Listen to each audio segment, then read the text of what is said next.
name was Ted Kaczynski, and he was a Harvard-trained math professor who unleashed, listen to this, a deadly bombing campaign. And this is from his shack in Montana. And he was known as a Unabomber. So if you're young, ask somebody who's been around a little bit longer about this guy. So the reason he's out in the news I'm talking about, he recently died. He was 81 years old. And when they found him in his cell, he was unresponsive. Trying to find out if he died of natural causes. They requested emergency staff, it didn't work, and he was dead.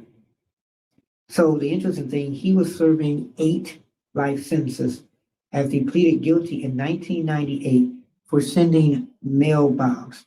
And this killed 3 people and wounded 23 others from 1978 to 1996.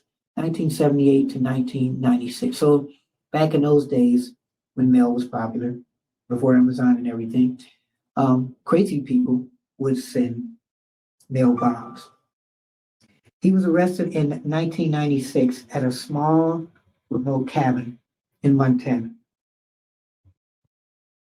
In 2021, he was moved to the federal medical facility, according to the Bureau. He was a vengeful guy. And the interesting thing about this, he published 30,000 word treatments or letters, and this became known as a Unabomber manifesto.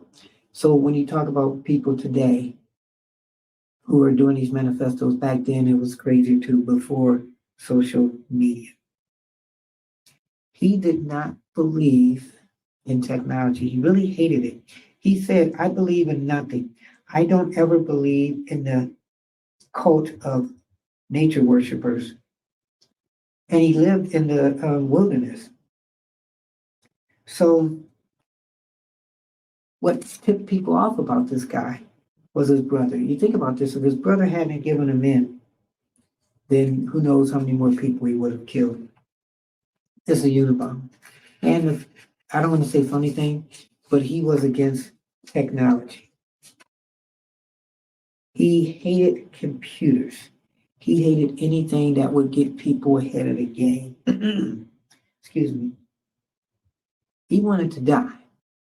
And thankfully, they decided to give him life in prison because you never give anybody what they want. Think about this. For people who are against the death penalty or for the death penalty, if somebody does something vicious, do you want them to pay that immediate crime or do you want them to rot in jail for the rest of their life? And that is, of course, a presidential topic too, which we know about some people running for office are for or for not killing people.